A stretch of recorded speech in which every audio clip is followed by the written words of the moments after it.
السلام عليكم ورحمة الله وبركاته. الحمد لله نحمده ونستعينه ونستغفره ونؤمن به ونتوكل عليه ونعوذ بالله من شرور أنفسنا ومن سيئات أعمالنا من يهده الله فلا مضل له ومن يضلل فلا هادي له ونشهد أن لا إله إلا الله وحده لا شريك له ونشهد أن سيدنا نبينا مولانا محمدا عبده ورسوله أما بعد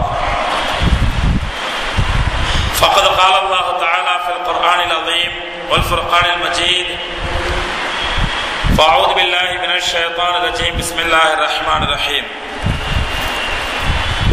لا يتخذ المؤمنون الكافرين أولياء من دون المؤمنين ومن يفعل ذلك فليس من الله في شيء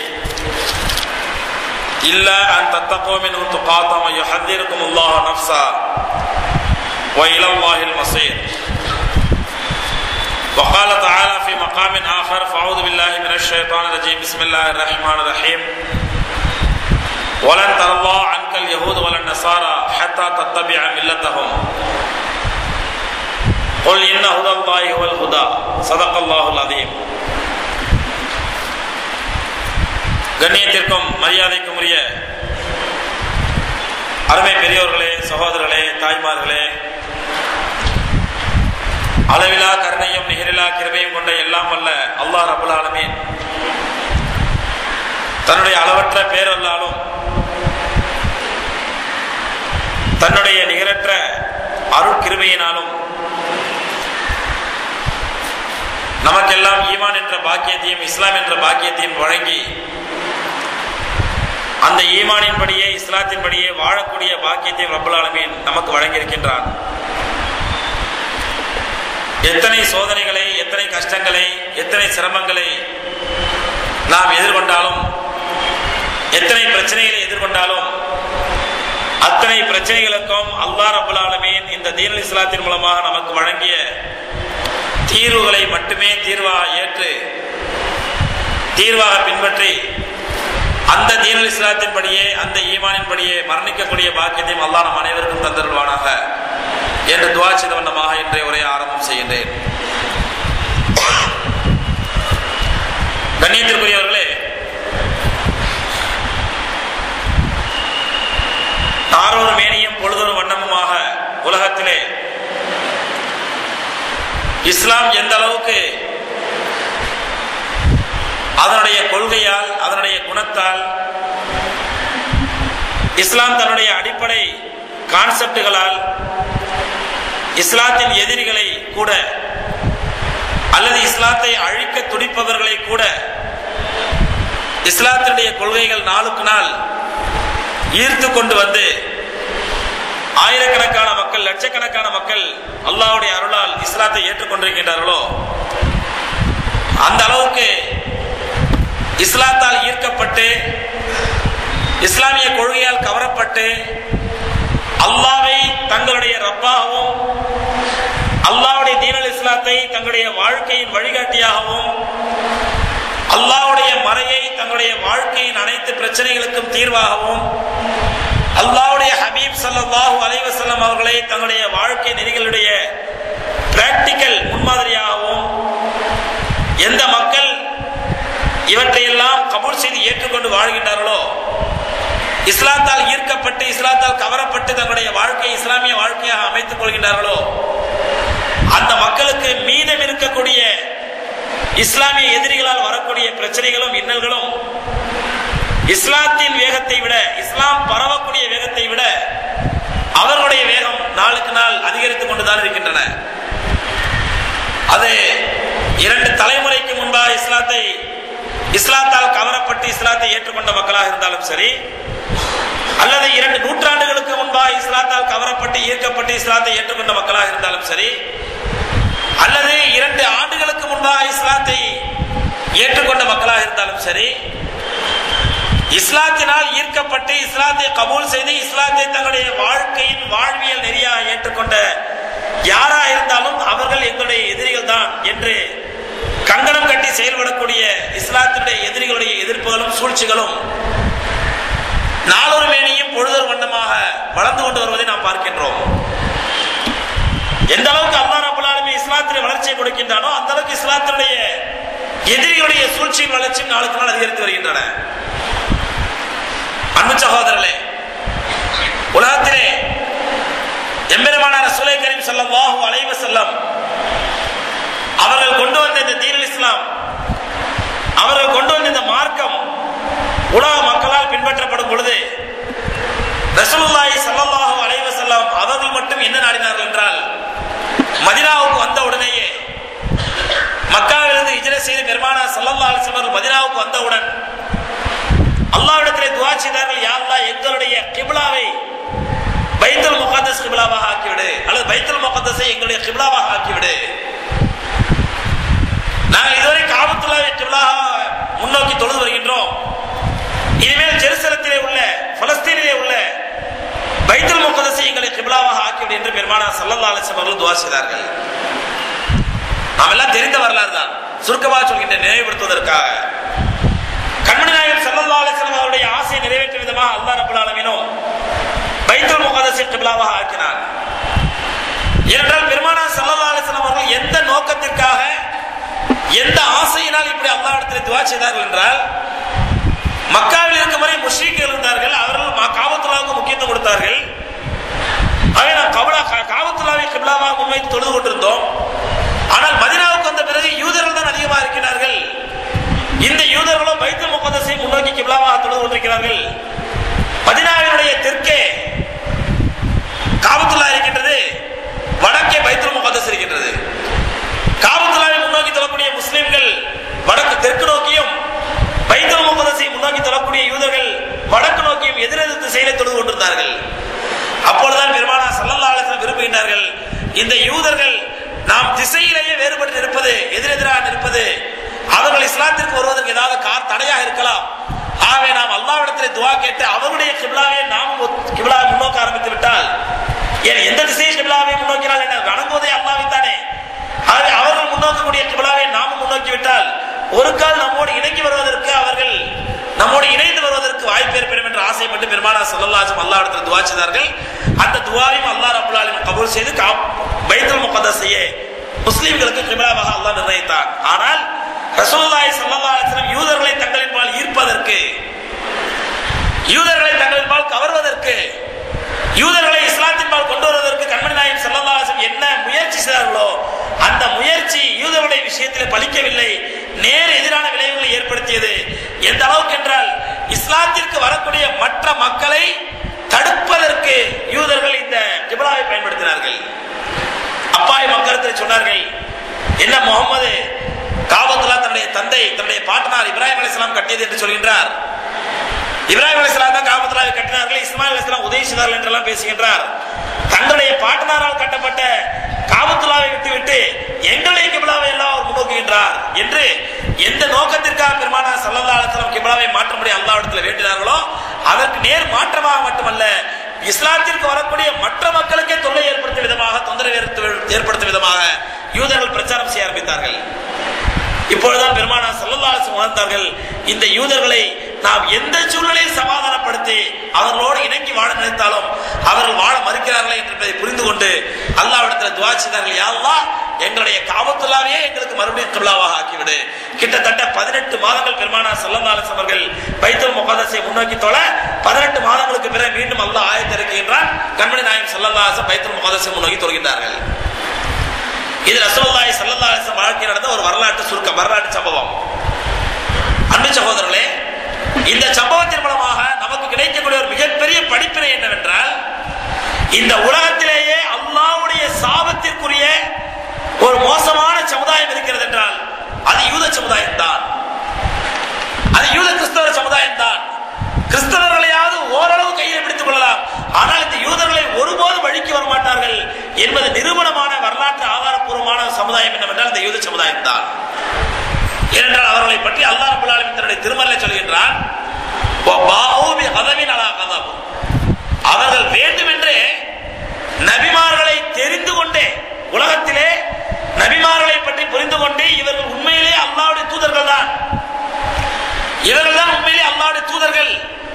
இவர்கள் சொல்வதை பின்பற்றினால்தான் நமக்கு வெற்றி கிடைக்கும் என்பதை விளங்கிக் கொண்டே நபிமார்களை கொலை செய்த ஒரே சமுதாயம் யூத சமுதாயம் தான்.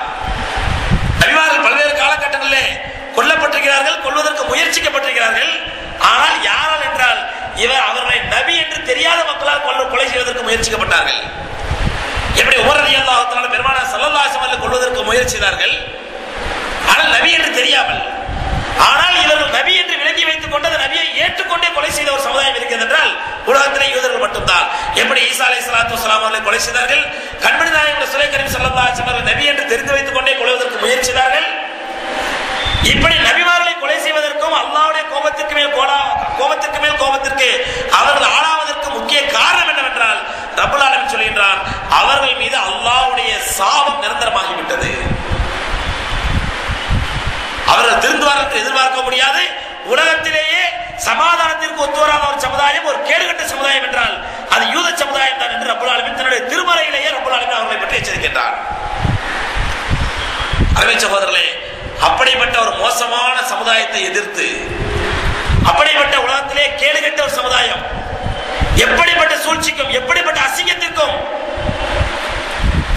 தங்களை ஈடுபடுத்த தயங்காத ஒரு சமுதாயம், தங்களுடைய ஆசை தங்களை நோக்கத்தை நிறைவேற்றிக் கொள்வதற்காக தங்களை சார்ந்த தங்களுடைய சொந்த சமுதாயத்தை கொள்வதற்கு தயங்காத ஒரு சமுதாயம், தேவைப்பட்டால் தன்னுடைய பிரச்சனையை தீர்த்து கொள்வதற்காக தன்னுடைய மனைவியை அடகு வைத்து அந்த பிரச்சனையை தீர்த்து கொள்ள வேண்டிய நிலைமை ஏற்பட்டால் அதற்கும் தயங்காத ஒரு சமுதாயம் யூத சமுதாயம்.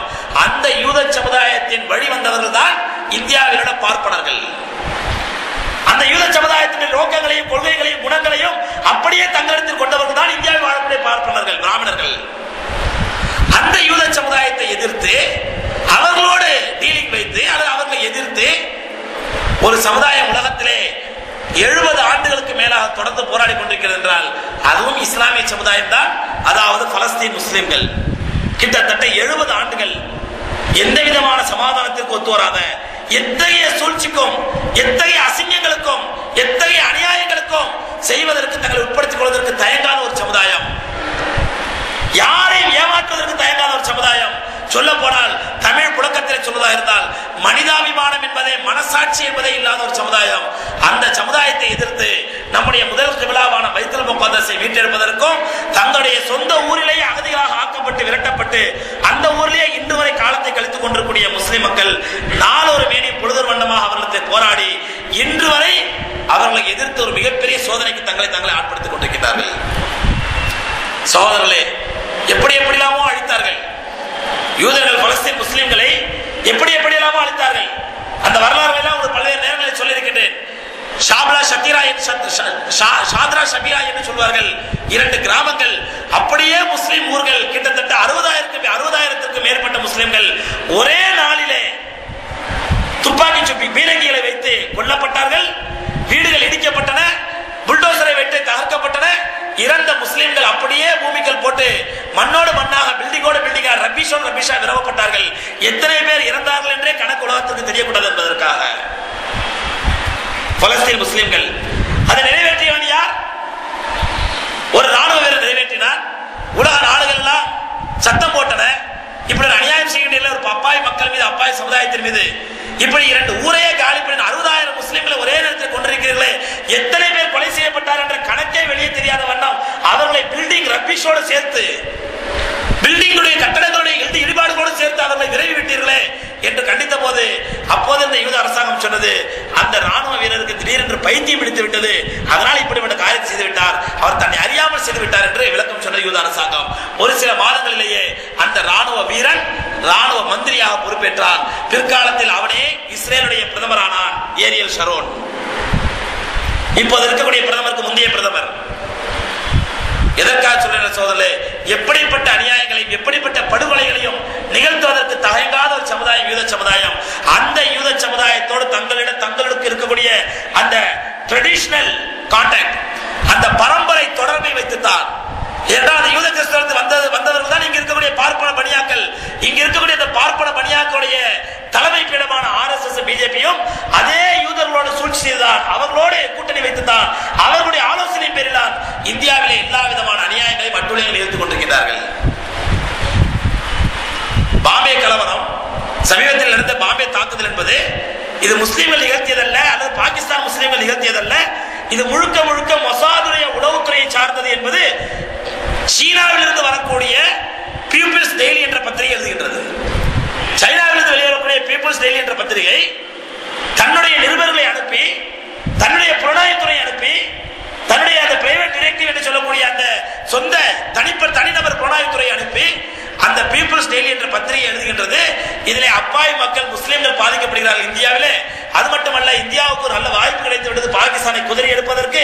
ஆகவே இது பாகிஸ்தானுக்கும் இதில் சம்பந்தம் இல்லை, இந்தியாவுக்கும் சம்பந்தம் இல்லை, இது முழுக்க முழுக்க மொசாத் உளவுத்துறை செய்த கைவேலை என்று சைனாவிலிருந்து வரக்கூடிய பத்திரிகை எழுதுகின்றது. மொசாத் உளவுத்துறையோடு இந்தியாவில் தொடர்புள்ளவர்கள் சங் பரிவார்கள், ஆர்எஸ்எஸ் காரர்கள். அவ்வப்போது ஆர்எஸ்எஸ் ஆட்சியில் இருந்தாலும் சரி, பிஜேபி ஆட்சியில் இருந்தாலும் சரி, ஆட்சியில் இல்லாவிட்டாலும் சரி, அவர்கள் அதிகாரப்பூர்வ பயணமாகவும் அதிகாரம் அற்ற பயணமாகவும் லீகல் டிராவலாகவும் இல்லீகல் டிராவலாகவும் அடிக்கடி இஸ்ரேலுக்கு சென்று இஸ்ரேல் தலைவர்களை ரகசியமாகவும் பகிரங்கமாகவும் சந்தித்து வருபவர்கள் இங்க இருக்கக்கூடிய பிஜேபி தலைவர்கள், ஆர்எஸ்எஸ் தலைவர்கள். சமீபத்தில் பிஜேபியினுடைய முக்கியமான தலைவர், ஒரு பெண் தலைவர் சுஷ்மா ஸ்வராஜ் திடீரென்று உடல்நலக் குறைவு ஏற்பட்டு மருத்துவமனையில் சேர்க்கப்பட்டார். திடீரென்று உடல்நலக் குறைவு ஏற்பட்டு மருத்துவமனையில் சேர்க்கப்பட்டார். கடந்த ஒரு இரண்டு வாரங்களுக்கு முன்பாக நினைக்கின்றேன். பிறகு குணமாகி வீட்டுக்கு வந்து விட்டார். மெடிக்கல் ரிப்போர்ட் வந்தது என்னவென்று என்றால், பத்திரிகையில் எழுதுகின்றன, அவர் 2 மாதங்களுக்கு முன்பாக யாருக்கும் தெரியாமல் இஸ்ரேலுக்கு சென்றிருந்த பொழுது அங்கு பன்றிக்கறி தின்றிருக்கிறார். அந்த பன்றிக்கறியால் ஏற்பட்ட ஜெம்ஸ் தான் அவருக்கு பாதிப்பை ஏற்படுத்தி அவர் மருத்துவமனையில் அட்மிட் செய்வதற்கு காரணமாக இருந்தது என்று இஸ்ரேலுக்கு சென்று பன்றிக்கறி சாப்பிட்ட விஷயம் முதல் கொண்டு பத்திரிகையிலே வந்துவிட்டன. சுஷ்மா ஸ்வராஜ் எதுக்காக இஸ்ரேலுக்கு செல்ல வேண்டும்? அவருடைய மகளுக்கு அங்கே சம்பந்தம் செய்திருக்கின்றாரா? அல்லது அவர்கள் பிசினஸ் கான்டாக்ட் ஏதாவது இருக்கின்றதா? எதற்கு சொல்கின்றார் சகோதரர்களே? இப்படி கிறிஸ்தவர்கள் யூதர்கள் செய்யக்கூடிய அநியாயங்கள் கொஞ்சம் நஞ்ச அநியாயங்கள் அல்ல. அவர்களுடைய ஒரே எதிரி கொள்கை ரீதியாகவும் அரசாங்க ரீதியாகவும் அரசியல் ரீதியாகவும் அவர்களுடைய எதிரி உலகத்தில் இருக்கக்கூடிய முஸ்லிம்களும் முஸ்லிம் ஆட்சியாளர்களும் தான். அதனுடைய விளைவு இன்று பலஸ்தீனிலே கடந்த 60 வருடங்களாக இல்லாத அளவுக்கு மிகப்பெரிய தாக்குதல்கள் கடந்த 6 நாட்களாக தொடர்ந்து நடைபெற்று வருகின்றன. மீடியாக்கள் மறைத்தது போக, மீடியாக்கள் மறைத்த உண்மைகளெல்லாம் போக, வெளியே வரக்கூடிய ஒரு சில செய்திகளே எந்த ஒரு ஈர நெஞ்சுள்ள மூமினுக்கும் உள்ளத்தை கலக்கடிக்காமல் இருக்காது, உள்ளத்தை வேதனைப்படுத்தாமல் இருக்க முடியாது. கண்மணி நாயகம் ஸல்லல்லாஹு அலைஹி வஸல்லம் சொன்னார்களே, அல் முஸ்லிமு கல் ஜஸதின் வாஹித், உலகத்தில் உள்ள எல்லா முஸ்லிம்களும் லா இலாஹா இல்லல்லாஹ் முஹம்மது ரசூலுல்லாஹ் என்ற கொள்கையை ஏற்றவர்கள், அத்தனை பேருமே ஒரே உடலினுடைய பல உறுப்புகளை போன்றவர்கள். இதஷ்தகல் உதுஉ மின்ஹா இஷ்தகல் ஜஸது குல்லுஹு, அந்த உடலுடைய ஒரு பகுதி வேதனைப்பட்டாலும் உடல் முழுவதுமே வேதனைப்படுமே. அது போன்ற ஒரு உடலுடைய பல உறுப்புகளை போன்றவர்கள் பெருமானார் ஸல்லல்லாஹு அலைஹி சொன்னார்களே. அந்த ஈமானிய கொள்கையை உடையவர்கள், இஸ்லாமிய சகோதரத்துவத்தை பேணக்கூடியவர்கள், பலஸ்தீனில் நடக்கக்கூடிய அநியாயங்களை அட்டூழியங்களை பார்த்து ஒரு சிறு கண்ணீர் கூட, ஒரு துளி கண்ணீர் கூட யாரும் வடிக்காமல் இருக்க முடியாது. கடந்த 60 வருடங்களாக இல்லாத அளவுக்கு பச்சிளம் குழந்தைகள், ஒரு சில ஆங்கில பத்திரிகைகளை பேட்டி கண்டு எழுதுகின்றன. சிறுவர்கள், 6 வயது சிறுவர்கள், 7 வயது சிறுவர்கள் பேட்டி அளிக்கின்றார்கள். ஒரு விமானம் வந்துவிட்டால் குறைந்தது 50 பேர் இறப்பார் என்பது உறுதி. எங்கள் பகுதிக்கு மேலே ஏதாவது விமானம் பறந்தால் அது கண்ணுக்கெட்டாத தூரத்தில் ஒரு குருவி அளவுக்கு பறக்கின்றது. அந்த விமானம் பறந்தால் வந்துவிட்டாலே எங்களுடைய பகுதியிலே 50 பேரோ 100 பேரோ இறக்க போகிறோம் என்பது உறுதி. ஆனால் எந்த 50 பேர் என்பது யாருக்கும் தெரியாது. எந்த நேரத்தில் நான் மரணிப்பேன் என்பது எனக்கு தெரியாது. உயிரை கையில் பிடித்துக் கொண்டிருக்கின்றோம். அது ரோட்டில் நடந்து செல்லக்கூடியவர்களாக இருக்கலாம், அல்லது கடையை திறந்து வைத்து வியாபாரம் செய்யக்கூடியவர்களாக இருக்கலாம், அல்லது உயிருக்கு பயந்து வீடுகளில் கதவை பூட்டிக் கொண்டு வீடுகளில் ஒடுக்கி கிடக்கின்றார்களே அத்தகைய மக்களாக இருக்கலாம், அல்லது அன்று பிறந்த பச்சிளம் குழந்தையாக இருக்கலாம், அல்லது நாளை மறுநாளோ மரணிக்க போகும் நோயாளியாக இருக்கலாம், யாராக வேண்டுமானாலும் இருக்கலாம். ஆக ஒரு விமானம் எங்களுடைய பகுதிக்கு வந்துவிட்டால் குறைந்தது 50 100 பேர் மரணிக்க போகிறோம் என்பது உறுதி. அந்த 50 100 பேர் யார் என்பதுதான் எங்களுக்கு தெரியாது என்று ஒரு 6 வயது 7 வயது சிறுவன் பத்திரிகைகளுக்கு பேட்டி கொடுக்கின்றார். கொஞ்சம் நினைத்து பாருங்கள். அது போன்ற சூழ்நிலையில் அல்லாஹ் நம்ம எல்லோரையும் பாதுகாக்க வேண்டும். அப்படிப்பட்ட நிலையில் நாம் இருந்தால், அப்படிப்பட்ட நிலைக்கு நாம் தள்ளப்பட்டால், நம்முடைய உணர்வுகள், நம்முடைய சிந்தனைகள், நம்முடைய எண்ணங்கள், நம்முடைய பாதிப்புகள் இதேதான் அந்த பலஸ்தீன் முஸ்லிம்கள் அனுபவித்துக் கொண்டிருக்கிறார்கள். கடந்த 60 வருடங்களாக இல்லாத அளவுக்கு மிகப்பெரிய தாக்குதலை யூதர்கள் நடத்தி கொண்டிருக்கிறார்கள் என்றால் இதற்கு முக்கிய காரணம் சகோதரர்களே, இதற்கு முக்கிய காரணம் கையாளாகாத உலக முஸ்லிம்களாகிய நாம் தான் கையாலாகாத நாம் தான் இதற்கு காரணம். யாரை சொல்லி குற்றமில்லை, சவுதி அரேபியாவை சொல்லி குற்றமில்லை, ஈரானை சொல்லி குற்றமில்லை, ஈராக்கை சொல்லி குற்றமில்லை, அல்லது எகிப்தை சொல்லி குற்றமில்லை, யமனை சொல்லி குற்றமில்லை, அல்லது இருக்கக்கூடிய 56 முஸ்லிம் நாடுகளை சொல்லி குற்றமில்லை. அவர்கள் எல்லோருமே உலகவாதிகளாக உலக நோக்கத்திற்காக உலகத்திலே அற்பமான காசுகளுக்காக அடிபடித்து போய்விட்டார்கள். பார்க்கின்றோம் ஹரம் ஷரீஃபிலே, காபத்துல்லாவிலே, மக்காவிலும் மதீனாவிலும் ஒவ்வொரு வார ஜும்மாவிலும் துஆ செய்வதோடு அந்த அரசாங்கத்தை பணி முடிந்து விட்டது. அதுவும் அங்க இருக்கக்கூடிய இமாம்கள் ஏதோ இஸ்லாமிய உணர்வுள்ள இமாம்கள் என்பதனால் ஒவ்வொரு வாரம் பலஸ்தீன முஸ்லிம்களுக்காக துஆ செய்கிறார்கள், இஸ்ரேல் அநியாயக்காரர்களுக்கு எதிராக துஆ செய்கிறார்கள். அதோடு முடிந்து விட்டது. ஏன் அந்த அரசாங்கங்கள் நினைத்தால் எல்லா முஸ்லிம் அரசாங்கங்களும் சேர்ந்து ஒரு கூட்டுப்படை அமைத்து இந்த அப்பாய் பலஸ்தீன முஸ்லிம்களை பாதுகாப்பதற்கு ஒரு படையை அனுப்ப முடியாதா? ஏனென்றால் அவர்கள் அனைவருமே இஸ்ரேலுக்கு மட்டுமல்ல அமெரிக்காவுக்கும் சேர்ந்து கைக்கூலியாக ஆகி அந்த அமெரிக்காவினுடைய கள்ள குழந்தையாக இருக்கக்கூடிய இஸ்ரேலுக்கும் சேர்ந்து இவர்கள் கைக்கூலிகளாக மாறி தங்களுடைய ஆட்சி காப்பாற்றப்பட்டால் போதும், தங்களுடைய அதிகாரம் காப்பாற்றப்பட்டால் போதும், எங்களுக்கு இருக்கக்கூடிய இந்த மாட மாளிகைகளும் சொகுசு வாழ்க்கைகளும் இது மட்டும் அழியாமல் நிரந்தரமாக இருந்தால் போதுமானது, வேறு எதை பற்றியும் கவலை இல்லை என்ற நோக்கத்தில் செயல்படுவதனால்தான் எம்பெருமானார் கண்மணி நாயகம் ரசூலுல்லாஹி ஸல்லல்லாஹு அலைஹி வஸல்லம் அவர்கள் சொன்ன அந்த ஹதீஸ் இன்றளவில் உலகத்திலே உண்மையாக ஊர்ஜிதமாக நடைமுறைப்படுத்தப்பட்டு வருகின்றது. ரசூலுல்லாஹி ஸல்லல்லாஹு அலைஹி வஸல்லம் சொன்னார்கள், இன்னி லா அகாஃபு அலைக்கும் அன் துஷ்ரிகு பாதி, எனக்கு பின்னால் நான் மரணித்த பின்னால் நீங்கள் எங்கே எல்லோரும் முஷ்ரிக்காக மாறிவிடுவீர்களோ, அல்லாஹ்வுக்கு இணை வைக்கக்கூடியவர்களாக மாறிவிடுவீர்களோ, சிலைகளையும் கோயில்களையும் தெய்வங்களையும் வணங்க ஆரம்பித்து விடுவீர்களோ என்று அல்லாஹ்வின் சத்தியமாக நான் பயப்படவில்லை. பெருமானார் ஸல்லல்லாஹு அலைஹி வஸல்லம் சொன்னார்கள், நீங்கள் எல்லாம் இணை வைக்கக்கூடிய முஷ்ரிக்களாக மாறிவிடுவீர்கள் அல்லது சிலைகளை வணங்க ஆரம்பித்து விடுவீர்கள் என்றால் உங்கள் மீது பயப்படவில்லை. நான் பயப்படுவதெல்லாம் எதற்கு தெரியுமா? வலாகின் அகாஃபு அலைக்கும் அன் தனாஃபஷு மின் பாதி தனாஃபுஷன் ஃபித் துன்யா ஃபயுகாத்தில பைனக்கும். நான் பயப்படுவதெல்லாம் எதற்கு தெரியுமா? எனக்கு பிறகு நீங்கள் இந்த உலக மோகத்தினாலும் உலக ஆசையினாலும் பணத்தின் மீது வெறியினாலும் உங்களுக்கு மத்தியிலே அதிகப்படியான உலக மோகம் ஏற்பட்டு அதிலேயே ஈடுபட்டு அதன் மூலமா உங்களுக்குள்ளே ஒருத்தருக்கு வெட்டிக் கொள்வீர்கள் என்று நான் பயப்படுகின்றேன். எவ்வளவு தீர்க்க தரிசனமான வார்த்தை பாருங்கள். அவர் எந்த ஒரு வார்த்தையும் தன்னுடைய இச்சைப்படி பேசுவது கிடையாது. அவர் வாயிலிருந்து வரக்கூடிய வார்த்தைகள் எல்லாம் நாம் அறிவித்த வகையைத்தான் சொல்கிறார். ரப்பல் ஆலமீன் சர்டிபிகேட் கொடுத்தானே, எவ்வளவு சத்தியமான வார்த்தை பாருங்கள். அது தீர்க்க தரிசனத்தோடு பெருமானார் ஸல்லல்லாஹு அலைஹி வஸல்லம் சொன்னார்கள், நான் இணை வைத்து விடுவீர்கள் பயப்படுகிறேன், மூமின்களாகத்தான் இருப்பீர்கள், முஸ்லிம்களாகத்தான் இருப்பீர்கள், அல்லாஹ் பிச்சை நாகூர் பின் அப்துல் காதர் இப்ராஹிம் என்று பெயர் வைத்திருப்பீர்கள், எல்லாம் பெயரளவிலே முஸ்லிம்களாக இருப்பீர்கள், ஐவேளை தொழுகை தொழாவிட்டாலும் ஜும்மாவுக்காவது கூடி கூடி பள்ளிவாசலில் தொழுது கொள்வீர்கள், எல்லாம் இருக்கும், நோன்பு வைப்பீங்க, சக்காத்து கொடுப்பீங்க.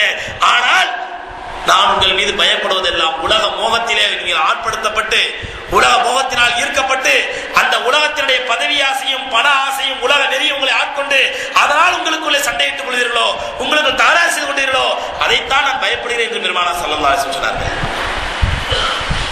அருமை சகோதரர்களே, அதுதான் இன்று நடந்து கொண்டிருக்கிறது. எப்படி இரண்டு தனிப்பட்ட முஸ்லிம்களாக இருந்தாலும் சரி, அல்லது குடும்பத்தில் உள்ள முஸ்லிம்களாக இருந்தாலும் சரி, அல்லது இரண்டு ஊரை சார்ந்த முஸ்லிம்களாக இருந்தாலும் சரி, அல்லது துண்டு துக்குடா பேரில் வைத்துக் கொண்டிருக்கூடிய இயக்கங்கள் இருக்கக்கூடிய முஸ்லிம்களாக இருந்தாலும் சரி, அல்லது உலகளாவிய அளவிலே ஆட்சிகளை நடத்தக்கூடிய அதிகார வர்க்கத்தினராக இருந்தாலும் சரி, எல்லா முஸ்லிம்களுக்கு மத்தியிலும் இருக்கக்கூடிய ஒரு கெட்ட குணம் உலக மோகம், உலக பேராசையும், உலகத்தின் மீது ஈடுபாடு, உலகத்தின் மீது வெறி. எந்த அளவுக்கு வெறி? அல்லாஹ்வுடைய தீனல் இஸ்லாத்தையே அர்ப்பணிக்கக்கூடிய அளவுக்கு உலகத்தின் வெறி. அந்த வெறி ஏற்பட்டதன் காரணமாகத்தான் இன்று முஸ்லிம் நாடுகள் எல்லாம் தங்களுக்கு தாங்களே தங்களுடைய நாடு காப்பாற்றப்பட்டால் போதும். ஒரு காலம் இருந்தது, பலஸ்தீன் முஸ்லிம்கள் அடிக்கப்படும் பொழுது, பலஸ்தீன் முஸ்லிம்கள் தண்டிக்கப்படும் பொழுது வேடிக்கை பார்த்துக் கொண்டிருந்தார்கள் முஸ்லிம் நாடுகள்.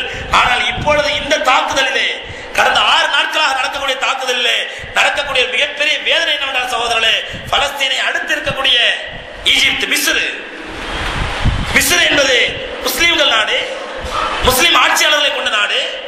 அந்த மிஸ்ர் தேசத்திலே, ஈஜிப்த் நாட்டிலே அவ்வப்போது பலஸ்தீன் முஸ்லிம்களுக்கு இஸ்ரேலியர்கள் தாக்குதல் நடத்தும் பொழுதெல்லாம் அவ்வப்போது தெரிந்தும் தெரியாமல் சின்ன சின்ன உதவிகளை இந்த ஈஜிப்த் செய்து வந்தது. ஆனால் தற்போது நடக்கக்கூடிய கலவரத்திலே, தற்போது நடக்கக்கூடிய தாக்குதலிலே மிக கசப்பான உண்மை என்னவென்றால் சகோதரர்களே, இஸ்ரேலுக்கு உதவி செய்து கொண்டிருக்கிறது. முஸ்லிம்களை தாக்குவதற்கு, முஸ்லிம்களை அழிப்பதற்கு அழிப்பதற்கு, பலஸ்தீன் முஸ்லிம்களை கொல்வதற்கு இஸ்ரேலுக்கு தனிப்பட்ட முறையில் ரகசியமாக உதவி செய்து கொண்டிருக்கிறது ஈஜிப்து நாடு. இஸ்ரேல் தாக்குதலை ஆரம்பிப்பதற்கு முன்பாக இஸ்ரேலுடைய பிரதமர் ஈஜிப்து பிரதமர் ஹுஸ்னி முபாரக்கை சந்திக்கின்றார். சந்தித்து பேசுகின்றார். நாங்கள் தாக்குதல் நடத்த போகும் செய்தி எந்த காரணத்துக்கு கொண்டு பலஸ்தீன் மக்கள் தெரிந்துவிடக் கூடாது, அப்படியே உங்களிடத்தில் ஏதாவது கேட்டால் கூட அப்படிப்பட்ட திட்டம் எல்லாம் இல்லை என்று சொல்லிவிட வேண்டும் என்று இஸ்ரேலிய பிரதமரும் ஈஜிப்து பிரதமரும் திட்டம் போட்டு சூழ்ச்சி செய்து அப்பாவி மக்கள் கொல்லப்படுகின்றார்கள். கேட்டால் நாங்கள் ஹமாஸை அடிக்கின்றோம், ஹமாஸை கொல்லுகின்றோம், ஹமாஸ் தான் எங்களுடைய நோக்கம். ஏன் தற்போது பலஸ்தீனுக்கும் ஈஜிப்துக்கு இடையிலே காசா பகுதியிலே ஒரு தடுப்பு இருக்கிறது, தடுப்பு வேலி. அவ்வப்போது ஈஜிப்திய தடுப்பு வேலை திறந்துவிடும். அப்பொழுது முஸ்லிம்கள் தேவைப்பட்ட பொருளை எகிப்துக்குள்ளே வந்து தங்களுக்கு தேவையான உணவுப் பொருட்களையும் அரிசி, ரொட்டி போன்ற உணவுப் பொருட்களை வாங்கி கொண்டு ஊருக்குள் செல்வார்கள். இது வாரத்திற்கு ஒரு முறையோ அல்லது ஒரு நாளைக்கு 1 மணி நேரமோ திறந்து விடப்படுவது வழக்கம். இப்பொழுது அந்த எல்லை தடுக்கப்பட்டு, எல்லை மூடப்பட்டு முஸ்லிம்கள் பாதிக்கப்படுகிறார்கள், கொல்லப்படுகிறார்கள். உலக நாடுகள் எல்லாம் ஈஜிப்துக்கு நிர்பந்தம் கொடுக்கின்றன, அந்த எல்லையை கொஞ்சம் திறந்துவிடு, உயிருக்கு தப்பித்து இங்காவது ஓடி வந்து கொள்ளட்டும், உயிரை காப்பாற்றிக் கொள்வதற்காக அவர் எகிப்துக்குள்ளே ஓடி வரட்டும், கொஞ்சம் திறந்து விடு என்று சொன்னால் எகிப்தினுடைய அதிபர் ஹுஸ்னி முபாரக் சொல்லுகிறார் வெட்கமில்லாமல், அப்படி என்றால் ஹமாஸை ஆட்சியை விட்டு இறங்க சொல்லுங்கள், நாங்கள் திறந்து விடுகின்றோம். ஹமாஸ் ஆட்சியில் இருந்தால் இப்படிப்பட்ட தாக்குதல் நடக்கத்தான் செய்யும். அருமை சகோதரர்களே, இதில் இன்னொரு மிகப்பெரிய வேதனை என்னவென்றால், ஹமாஸ் என்று வரை ஆயுத போராட்டத்தை கையில் எடுத்து அல்லாஹ் சொன்ன முறைப்படி ஜிஹாத் செய்து கொண்டிருந்தார்களோ அதுவரை அல்லாஹ் ரப்பல் ஆலமீன் ஹமாஸுக்கு வெற்றியை கொடுத்துக் கொண்டிருந்தான். ஹமாஸுக்கு வெற்றியை கொடுத்துக் கொண்டிருந்தான். கண்மணி நாயகம் ஸல்லல்லாஹு அலைஹி வஸல்லம் சொன்ன முறைப்படி அல்லாஹ்வுடைய பாதையிலே வஜாஹிது ஃபீ சபீலில்லாஹி ஹக்க ஜிஹாதிஹி, அல்லாஹ்வுடைய பாதையிலே நீங்கள் வாள் எடுத்து போராடுங்கள். வகாதிலு ஃபீ சபீலில்லாஹி அல்லதீன யுகாதிலுனகும், உங்களை யார் கொல்ல வருகிறார்களோ அவர்களை அல்லாஹ்வுடைய பாதையிலே கொன்று நீங்களும் கொல்லப்பட்டு ஷஹீதாகி விடுங்கள் என்று அல்லாஹ்வுடைய வசனங்களை ஏற்று எதுவரை ஹமாஸ் ஒரு போர் இயக்கமாக, போருக்கான இயக்கமாக, முஸ்லிம்களை பாதுகாக்கக்கூடிய ஒரு போர் இயக்கமாக இருந்து எதிரிகளை அடித்துக் கொண்டிருந்தார்களோ அன்று வரை அல்ஹம்துலில்லாஹ் முஸ்லிம்களுக்கு ஓரளவு பாதுகாப்பு இருந்தது. என்றைக்கு ஹமாஸ் அவர்களும் நமக்கு அரசியல் சக்தி தேவைதானே, ஆட்சி தேவைதானே என்று நினைத்து ஆட்சியில் பங்கெடுத்து தேர்தலில் நின்று வெற்றி பெற்று ஆட்சியாளர்களாக ஆகிவிட்டார்களோ இப்பொழுது பொதுமக்கள், அப்பாவி பொதுமக்கள் சொல்கிறார்கள், இஸ்ரேல் தீவிரவாதிகள் நடத்தக்கூடிய தாக்குதலுக்கு ஹமாஸ் கொடுக்கக்கூடிய தற்காப்பு தாக்குதல் போதாது. பொதுமக்கள் சொல்கிறார்கள் தற்காப்பு தாக்குதல் போதாது. அவன் 50 பிளைட்டுகளை அனுப்பி இங்க 5000 கிலோ குண்டு போட்டா இவர்கள் 2 மிசைல் அனுப்புகின்றார்கள் இங்கிருந்து. அந்த 2 மிசைல்கள், ஒரு மிசைல் குறித்தவர் எங்கோ சென்று விடுகிறது, இன்னொரு மிசைல் ஒரு யூதன் கொல்லப்படுகின்றான். பொதுமக்கள் கருத்து தெரிவிக்கின்றார்கள். இப்படிப்பட்ட தாக்குதலுக்கு ஹமாஸுடைய இந்த தடுப்பு தாக்குதல், எதிர் தாக்குதல் போதாது என்று அப்பாவி மக்கள் கருதுகின்றார்கள். பலஸ்தீனிலே அல்லாஹ்விடத்தில் துஆ செய்வோம். அல்லாஹ் ரப்பல் ஆலமீன் ஒரு கால் ஹமாஸ் இடத்திலே ஆட்சி அதிகாரம் வந்த பிறகு, ஏனென்றால் நமக்கு முழுமையான தகவல்கள் தெரியவில்லை. ஹமாஸ் என்பது ஒரு நல்ல இயக்கம், ஒரு நல்ல அமைப்பு, அல்லாஹ்வுடைய பாதையிலே ஆயுதம் ஏந்தி போராடக்கூடிய ஒரு ஜிஹாதுடைய அமைப்பு. அந்த அமைப்புக்கு ஒரு கால் இஹ்லாஸ் குறைந்திருந்தால், ஆட்சி அதிகாரம் வந்த பிறகு ஒரு கால் போராட்டத்தின் மீது நம்பிக்கை குறைந்திருந்தால் அல்லாஹ் ரப்பல் ஆலமீன் அவர்களுடைய இஹ்லாஸை பாதுகாப்பானாக, இன்னும் அதிகப்படுத்துவானாக, அவர்களுக்கு மென்மேலும் உதவி செய்வானாக என்று துஆ செய்வோம். எதற்காக சொல்லினார் சகோதரர்களே, கண்மணி நாயகம் ஸல்லல்லாஹு அலைஹி வஸல்லம் அவர்கள் சொன்ன ஒரு ஹதீஸை மட்டும் நாம் மறந்துவிடக் கூடாது.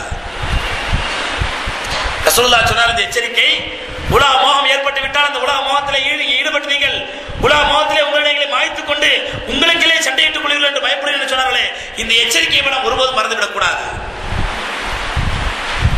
ஏனென்றால் எத்தனை ஐநா சபை நாடுகள் இருந்தாலும், எத்தனை ஐநா சபையினுடைய செயலாளர்கள், பான் கி மூன் கடைசியாக அறிவிக்கின்றார், ஐநா சபையினுடைய பொதுச் செயலாளர் பான் கி மூன் அவர் அறிவிக்கின்றார் பத்திரிகைகள் மீடியாக்களுக்கு எதிரில், நான் 3 முறை எச்சரித்து விட்டேன், இஸ்ரேல் இன்னும் கண்டுகொள்ளவே இல்லை. எப்படி கண்டுகொள்ளும்? உனக்கு என்ன மரியாதை இருக்கின்றது? நியாயத்திற்காக குரல் கொடுப்பவர்கள் யார்? 3 முறை அல்ல, 3000 முறை ஐநா சபை எச்சரித்தாலும் அதை பற்றி இஸ்ரேல் கண்டுகொள்ளாது. ஏற்றைய தினம் இஸ்ரேலை பிரதமர் அறிவித்திருக்கிறார், நாங்கள் 2 வாரங்கள் வரை இந்த தாக்குதலை நிறுத்த மாட்டோம். அதாவது என்ன காரணம்? இதுவரை அழிக்கப்பட்டவர்கள் போக இன்னும் 2 வாரங்களுக்கு நாம் இதே வான் தாக்குதலை தொடர்ந்து கொண்டிருந்தால், இதே வான்வழி தாக்குதலை தொடர்ந்து கொண்டிருந்தால் ஒட்டுமொத்த இஸ்ரேலிய பலஸ்தீன முஸ்லிம்கள் அழிக்கப்பட்டு விடுவார்கள். அதற்கு பிறகு நாங்கள் தாக்குதல் நிறுத்தி விடுகின்றோம். அதான் பொருள். அதற்கு அன்பு சகோதரர்களே, இந்த மாதிரி நேரத்திலே நாம் செய்ய வேண்டியது என்னவென்றால், நாம் செய்ய வேண்டிய காரியம் என்னவென்றால், அல்லாஹ்வுடைய மார்க்கத்தோடு நமக்கு இருக்கக்கூடிய தொடர்பை வலுப்படுத்த வேண்டும், அதிகப்படுத்த வேண்டும். நாம் கையாளாகாத முஸ்லிம்கள், நம்மால் ஒன்றுமே சொல்ல முடியவில்லை, செய்ய முடியவில்லை, ஏதோ பேசிக் கொண்டிருக்கோம், அவ்வளவுதான், கேட்டுக்கொண்டிருக்கிறோம். பேசும்போது கேட்கும் போது நம்முடைய உள்ளத்தில் ஏதோ ஒரு விதமான இரக்கமும் ஒரு உணர்வும் ஒரு மனக்கசிவும் ஏற்படும். ஆனால் பள்ளியை விட்டு வெளியே போன பிறகு நம்முடைய உலகம், நம்முடைய வியாபாரம், நம்முடைய கொடுக்கல் வாங்கல் ஆரம்பித்த பிறகு அனைத்தையும் நாம் மறந்து விடுகின்றோம். இந்த மாதிரி நேரத்தில் நாம் செய்ய வேண்டியது என்னவென்றால், ஒரு மூமினுக்கு அழகு என்னவென்றால், ஈமானை பொறுத்தவரையிலே, ஈமான் கொண்டக்கூடிய மூமினை பொறுத்தவரையிலே எந்த அளவுக்கு ஒரு மூமின் ஈமான் கொண்ட ஒரே காரணத்திற்காக தாக்கப்படுகின்றானோ அவன் தாக்குதல்கள் அதிகரிக்க அதிகரிக்க அந்த மூமினுடைய ஈமானும் அதிகரிக்க வேண்டும். அல்ஹம்துலில்லாஹ், எல்லா புகழும் அல்லாஹ்வுக்கே. இன்று உலகளாவிய அளவிலே முஸ்லிம்களை, மூமின்களை தாக்குவதற்கு எல்லா விதமான தாக்குதல்களும் பலமாக பயன்படுத்தப்படுகின்றன. ஆனால் அந்த தாக்குதலுக்கு ஏற்ப நம்முடைய ஈமானை வீரியமும் கூடுகிறதா என்பதுதான் இங்கே கேள்வி. அதற்கேற்ப நம்முடைய ஈமான் கூடுகின்றதா? நம்முடைய தக்வா கூடுகின்றதா? நாம் ரப்புல் ஆலமீனோடு கொண்டக்கூடிய தொடர்பு கூடுகின்றதா? நாம் எந்த அளவுக்கு எத்தனை பேர் மனம் உவந்து, மனம் இறங்கி, மனம் கசிந்து அப்பாய் பலஸ்தீன் மக்களுக்காக துஆ செய்கின்றோம்? எத்தனை பேர் அதை பற்றி தெரிந்து கொள்ள ஆசைப்படுகின்றோம்? இதெல்லாம் நமக்கு தேவையா? அன்றாட காட்சி, இன்னைக்கு வேலை செஞ்சாதான் எனக்கு பொழப்பு வயிறு நிறையும், அது யார் எக்கட கேட்டா என்ன என்று நாம் இருப்போமேனால் எம்பெருமானார் ஸல்லல்லாஹு அலைஹி வஸல்லம் அழகா சொன்னார்கள், மன் தவல்லா அன் உமூரில் முஸ்லிமீன ஃபலைஸ மின்னா. நான் தாடி வச்சிருக்கிறேன், தொப்பி போட்டுக்கிறேன், பெரிய ஜுப்பா போட்டுக்கிறேன், காலையில தஹஜ்ஜுக்கே பள்ளிக்கு வந்துருவேன், தஹஜ்ஜுத் தொழுததுக்கு அப்புறம் ஃபஜ்ர் தொழுவேன், ஃபஜ்ர் தொழுது குர்ஆன் ஓதுவேன், அதுக்கப்புறம் வீட்டுக்கு போவேன், வீட்டுக்கு மேல சுய தேவையில முடிச்சிட்டு நான் பாடு கடைக்கு போவேன், வியாபாரம் பண்ணுவேன், 5 வேளை தொழுகைகளை ஜமாத்தோடு பேணுதலாக தொழுவேன், ஹலால் ஹராம் பார்த்து வியாபாரம் செய்வேன், அதோட எனக்கு முடிஞ்சால் தேவைப்பட்டால் ஜகாத்து கொடுப்பேன், அதோட பள்ளிவாசலுக்கு வந்தனா, தொழுதனா, வீட்டுக்கு போகனா, தூங்கினேனா, இதுதான் என்னுடைய வாழ்க்கை என்று ஒரு மூமின் அமைத்துக் கொள்வானேனால் எம்பெருமானார் ஸல்லல்லாஹு அலைஹி வஸல்லம் சொல்றார்கள், மன் தவல்லா அன் உமூரில் முஸ்லிமூன. நாம் எவ்வளவுதான் இபாதத்தாலியாக இருந்தாலும், எவ்வளவுதான் தக்வாதாரியாக இருந்தாலும், நம்முடைய சக முஸ்லிம்களுக்கு ஏற்படக்கூடிய பிரச்சனைகளை பற்றி நாம் கவலைப்படவில்லை என்றால் எம்பெருமானார் ஸல்லல்லாஹு அலைஹி வஸல்லம் எச்சரிக்கிறார்கள், ஃபலைஸ மின்னா. அவர் நம்மை சார்ந்தவர்கள் இல்லை. நாம என்ன நினைக்கிறோம்டா, ஒருத்தர் நல்ல தாடி வச்சு தொப்பி போட்டு பள்ளிவாசல் தொழுகிறாரு, துவா செய்றாரு, அதோட வீட்டுக்கு போறாரு, கடையை பார்க்கறாரு, வியாபாரம் பண்றாரு, கொடுக்கல் வாங்க செய்றாரு, வீட்டுல போய் படுத்துறாரு. இதுதான் ஒரு ரெகுலர் ரொட்டீன் வாழ்க்கை. யார் எந்த பிரச்சனையும் தலையிட மாட்டாரு. ரோட்ல வந்து வெட்டி சாக கிடந்தா கூட தான் முகத்தை திருப்பி போயிடுவாரு. இப்படிப்பட்ட மனிதரை பார்த்து நம்ம என்ன சொல்லணும்டா, தங்கமான மனுஷன், நல்ல மனுஷன், யார் பிரச்சனையும் தலையிட மாட்டாரு, அவருண்டு ஒரு வேலை விட்டு இருப்பாரு. எம்பெருமானார் ஸல்லல்லாஹு அலைஹி வஸல்லம் லைஸ மின்னா, அவன் நம்மை சார்ந்தவன் இல்லை. இப்படிப்பட்ட சுயநலவாதிகளுக்கு இஸ்லாத்தில் இடமில்லை. உன்னுடைய தாடியை வைத்தோ தொப்பியை வைத்தோ அல்லாஹ் இடத்தில் எந்த பிரயோஜனம் இல்லை. எவனவனுக்கு மூமின்களுக்கு ஏற்படக்கூடிய பிரச்சனையை பற்றி கவலைப்படவில்லை அவனுக்கு ரசூலுல்லாஹ் எச்சரிக்கிறார்கள், நபி ஸல்லல்லாஹு அலைஹி வஸல்லம் எச்சரிக்கிறார்கள். ஆயத் அல்லதி கத்திபி புத்தின் என்ற சூறாவிலே நீண்ட சூறா, விளக்கம் சொல்வதற்கு நேரம் இல்லை, சுருக்கமாக சொல்றதா இருந்தால் அந்த ஆயத் சூறாவின் தர்ஜுமா எடுத்து பாருங்க, பல பேருக்கு தெரிஞ்ச சூறா அது. ஆயத் அல்லதி கத்திபி புத்தின் என்ற சூறாவில் ரப்பல் ஆலமீன் சொல்கிறான், அல்லாஹ்வுடைய மார்க்கத்தை பொய்ப்பிக்கக்கூடிய பொய்யன் யார் தெரியுமா? அவன் அனாதை பட்டினியாக கிடந்தால் அதை பற்றி கவலைப்பட மாட்டான். ஏழைகள் மிஸ்கின்கள் சோறு இல்லாமல் கிடந்தால் அதை பற்றி கவலைப்பட மாட்டான். தொழுவான், தக்பீர் எடுத்து தொழுதுட்டான்னா அந்த தொழுகையில பாராமுகமாக மறதியாக இருப்பான். தக்பீர் கேட்டாலும் ஞாபகம் என்னவோ கடையிலே தான் இருக்கும். பாட்டி வந்துட்டானே உட்காந்து போயிட்டானு தெரியலையே, பக்கத்து கடைக்கு போயிட்டானு தெரியலையே, அல்லது பாட்டி வந்து வியாபாரம் பண்ணானே காசு கொடுத்தானே தெரியலையே, அந்த பாட்டி காசு தரணுமே, இந்த பாட்டி காசு தரணுமே. தொழுகை தொழுவான், ஆனால் அந்த தொழுகை பாராமுகமாக இருப்பான். ஏழைகள் கஷ்டப்பட்டால் அதை பற்றி கவலைப்பட மாட்டான். எத்தீம்கள் கஷ்டப்பட்டால் அதை பற்றி கவலைப்பட மாட்டான். அப்பாய் மக்கள் வயிற்றுக்கு உணவில்லாமல் செத்து மடிந்தால் அதை பற்றி கவலைப்பட மாட்டான். சின்னஞ்சிறிய உதவிகள் கூட அடுத்தவர்கள் செய்ய வேண்டும் என்று நினைக்க மாட்டான். இவன் தான் மார்க்கத்தை ஏற்று அந்த மார்க்கத்தை பொய்ப்பிக்கக்கூடியவன். ஆராய்த்தலை சூறா கொஞ்சம் எடுத்து பாருங்க வீட்டுக்கு போனதுக்கு அப்புறம். எதற்காக சொல்லுகின்ற சோதரர்களே, இப்படி முஸ்லிம்களுக்கு ஏற்படக்கூடிய பிரச்சனைகளை பற்றி பாராமுகமாக இருந்தால் அல்லாஹ் பாதுகாக்க வேண்டும். நாம் எல்லாம் உண்மையான மூமின்களாக இருக்க முடியாது. உலகத்தில் எந்த மூலையிலே எந்த ஒரு முஸ்லிம் பாதிக்கப்பட்டாலும் அதற்காக நம்மால் முடிந்த அளவுக்கு அல்லாஹ்விடத்தில் துஆ மட்டுமா செய்வோம். துஆ மட்டும் அதான் செய்ய முடியும், அதான் செய்ய முடியும். நான் நினைக்கலாம் ஹஸ்ரத் எல்லாரும் சேர்ந்து ரோட்ல இருந்து கொஞ்சம் ஆர்ப்பாட்டம் பண்ணாங்க, கொஞ்ச நேரம் இஸ்ரேல் எதிர சத்தம் போட்டா என்ன பிரயோஜனம்? ஒண்ணுமே இல்லையா ஹஸ்ரத்? அதாவது செய்யலாமே. ஒண்ணுமே இல்லையே, யாருமே எதுவுமே செய்யறது இல்லையே, குறைந்தபட்சம் அதையாவது செய்யலாமே. நான் கேட்கிறேன், ஒருத்தரத்துல ஒரு டேங்க் நிறைய தண்ணி இருக்குது, குடிக்கிற தண்ணி, அந்த தண்ணி ஒண்ணுமே யூஸ் ஆகல, சும்மா இருக்குது, ஒண்ணுமே யூஸ் ஆகல, சும்மா வேஸ்டா வச்சிருக்க தண்ணியை அதனால தண்ணியை கொண்டு போய் சாக்கடையில ஊத்திடுறேன் என்று ஊற்ற முடியுமா? விழலுக்கு நீரை இறைக்க முடியுமா? எதுக்கும் பயன்படலைங்கிறதுக்காக விழலுக்கு இறைப்பதனால ஏதாவது பிரயோஜனம் உண்டா? நான் எதுவுமே செய்யவில்லை என்பதற்காக ஏதாவது செய்வேன் என்பது அந்த பொருள் அல்ல. குறைந்தபட்சம் ஆக்கப்பூர்வமான பணிகளை செய்வோம். ஆக்கப்பூர்வமான பணி என்பது இரண்டே பணிதான். ஒன்றே, நமக்கு வாய்ப்பு கிடைத்தால் இன்ஷா அல்லாஹ் பலஸ்தீன் மக்களுக்கு சென்று பலஸ்தீன் மக்களோடு சேர்ந்து ஆயுதம் ஏந்தி அல்லாஹ்வுடைய பாதையில் போராடி ஒரு 100 யூதனையாவது கொன்றுவிட்டு அல்லாஹ் பாக்கியத்தை கொடுத்தால் நாமும் ஷஹீதாவோம். இது முதல் வழி. அப்படி வழி இல்லை என்றால் அல்லாஹ்விடத்தில் இரு கரம் ஏந்தி அழுது துஆ செய்வோம். இது இரண்டாவது வழி. இந்த இரண்டு வழியை தவிர ஒரு மூன்றாவது வழி கிடையாது. இரண்டு தேவை தப்பது, வேற மூன்றாவது வழி கிடையாது. ஆகவே பலஸ்தீன் மக்களுக்காக மனமிறங்கி துஆ செய்வோம். இன்று காலையில் கடைசி வந்த தகவல், இன்று காலையில் கூட ஹமாஸினுடைய முக்கியமான தலைவர் நாசிர் ரய்யான் ரஹ்மத்துல்லாஹி அலைஹி ஷஹீதாக்கப்பட்டிருக்கிறார்கள். இப்படி தினந்தோறும் ஹமாஸுடைய தலைவர்களும் முஜாஹிதீன்களுடைய தலைவர்களும் அப்பாவி குழந்தைகளும் அப்பாவி பொதுமக்களும் கொல்லப்படுகிறார்கள். இப்படிப்பட்ட சூழ்நிலையிலே நம்மால் முடிந்த ஒரே காரியம் அல்லாஹ்விடத்தில் அழுது துஆ செய்வோம். அல்லாஹ்விடத்தில் இருக்கிறமே துஆ செய்வோம். அதற்கு முன்பாக நம்முடைய துஆ கபூலாவதற்கு தகுதியானவர்களாக நம்மை ஆக்கிக் கொள்வோம். நம்முடைய துஆ கபூலாவதற்கு தகுதியானவர்களாக நம்மை ஆக்கிக் கொள்வோம்.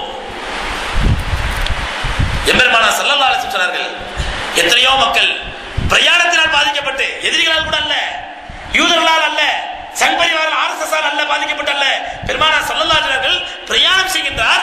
அந்த பிரயாணத்தினால் பாதிக்கப்பட்டால் கூட ரப்பல் ஆலமீன் செய்யக்கூடிய துஆவை கபூல் செய்கின்றார். ஒரு பிரயாணம் செய்யக்கூடிய துஆவுக்கு அல்லாஹ்விடத்தில் மறுப்பு கிடையாது. ரசூலுல்லாஹி ஸல்லல்லாஹு அலைஹி வஸல்லம் அதே நேரத்தில் சொன்னார்கள், ஒரு பிரயாணி அந்த பிரயாணத்திலே அவருடைய ஆடைகளை அழுக்குப்படுத்தியிருக்கின்றது, புழுதிப்படுத்தியிருக்கின்றன, பார்ப்பதற்கே பரட்டை குளத்திலே பங்கரை குளத்தில் இருக்கிறார். அவரை பார்த்தால் சாதாரண மனிதன் கூட இறக்கப்படுவான். வல்ல ரப்பல் ஆலமீன் அர்ஹம் ராஹிம் இறக்கப்பட மாட்டானா? அப்படிப்பட்ட அல்லாஹ்வுடைய இரக்கத்தை பெறுவதற்கு தகுதியான எல்லா சூழ்நிலையிலும் ஒரு பிரயாணி யா அல்லாஹ் யா அல்லாஹ் என்று கையேந்தி கேட்கின்றான், அழுது பிரலாபிக்கின்றான். ஆனாலும் அவருடைய துஆவை அல்லாஹ் கபூல் செய்வதில்லை.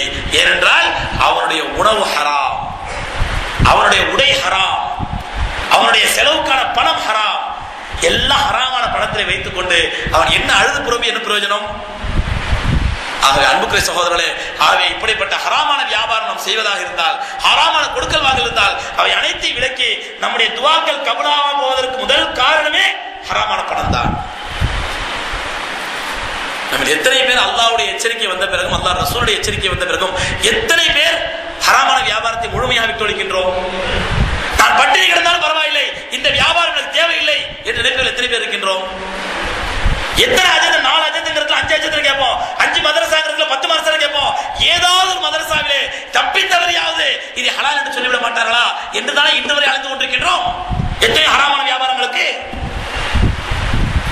நம்ம திருட்டு சாமான்கள் வாங்காத எத்தனை பேர் இருக்கின்றோம்? சேவனா சாமான், அதுக்கு பேரு சேவனா வியாபாரம். நன்றா தெரியும், இது ஒரு கம்பெனியில் திருடப்பட்ட பொருள், ஹராமான பொருள், நன்றாக தெரியும். 100 திருடப்பட்ட பொருள் தான். மார்க்கெட்டில் 100 ரூபாய் கிடைக்கிறது என்றால் இது 95 ரூபாய்க்கு கிடைக்கிறது என்றால் இது ஹராமான பொருள். ஒரு கம்பெனியில் இருந்து அந்த அவனுக்கு தெரியாமல் திருடப்பட்ட பொருள் நமக்கு தெரியும். இருந்தால் அந்த பொருளை எத்தனை பேர் வாங்க மறுக்கின்றோம்? எத்தனை பேர் வாங்காமல் இருக்கின்றோம்? அது சப்ப கட்டுவோம். நான் நேரடியா திருடல ஹசரத், யாரோ திருடி எத்தனையோ கை மாறி என் கைக்கு வருது, 8 கை 10 கை மாறின அந்த ஹராமான பொருள் ஹலாலாக மாறிவிடுமா? திருட்டு பொருள் தானே. இந்த திருட்டு பொருளை இன்று வரை எத்தனையோ ஹஜ்ஜுக்கு போனவர்கள், தாடி வைப்பவர்கள், 5 தொழுகையாளிகள் செய்து கொண்டு தான் இருக்கின்றோம். அல்லாஹ்வுடைய அச்சம் என்னை தடுக்கவில்லை. இல்லை, இதை விட்டு எனக்கு வியாபாரம் இல்லை, செத்து மடிந்து போய்விடலாம். அதை விட இதை விட்டு எனக்கு வியாபாரம் இல்லை. திருட்டு பொருளை வாங்கித்தான் உடலை வளர்க்க வேண்டும், திருட்டு பொருளை வாங்கித்தான் வியாபாரம் செய்ய வேண்டும், திருட்டு பொருளை வாங்கித்தான் என்னுடைய வயிறை வளர்க்க வேண்டும் என்றால் அப்படிப்பட்ட வியாபாரம் செய்வதை விட செத்து மடிந்து விடலாம். ரப்பல் ஆலமீன் ஷஹாதத்துடைய பாக்கியத்தை கொடுப்பான். ஆனால் எத்தனை பேரை யோசிக்கின்றோம் அதை பற்றி? எதற்காக ஏதோ திருட்டு பொருளை பற்றி சொல்லவில்லை சகோதரர்களே. எல்லா ஹராமான வியாபாரங்களை முழுமையான முறையில் எத்தனை பேர் விட்டொழிக்க வேண்டும் என்று நினைக்கின்றோம்? வட்டி எத்தனை பேர் விட்டொழிக்க வேண்டும் என்று நினைக்கின்றோம்? அனைத்தும் தான் இந்த பாவங்கள் எல்லாம் சேர்ந்துதான் அப்பாவி மக்கள் அங்கே ஆயிரக்கணக்கிலே கொல்லப்பட்டாலும் நாம் அழுது துஆ செய்தால் கூட அந்த துஆ கபூலாவதில்லை அல்லாஹ்விடத்திலே. அல்லாஹ் ரப்பல் ஆலமீன் விளங்கக்கூடிய பாக்கியத்தை, திருந்தக்கூடிய பாக்கியத்தை நம் அனைவருக்கும் தந்தருள்வானாக. ஈமானை அல்லாஹ் நமக்கு கிடைத்த மிகப்பெரிய பாக்கியமாக விளங்கக்கூடிய பாக்கியத்தை தந்தருள்வானாக. இஸ்லாம் தான் நம்முடைய வாழ்க்கையின் அனைத்து பிரச்சனைகளுக்கும் தீர்வை தரும் என்ற நம்பிக்கை ரப்பல் ஆலமீன் நமக்கு தந்தருள்வானாக. வாஹிரு தஅவானா அல்ஹம்துலில்லாஹி ரப்பில் ஆலமீன். அஸ்ஸலாமு அலைக்கும் வரஹ்மத்துல்லாஹி தஆலா வபரகாத்துஹு.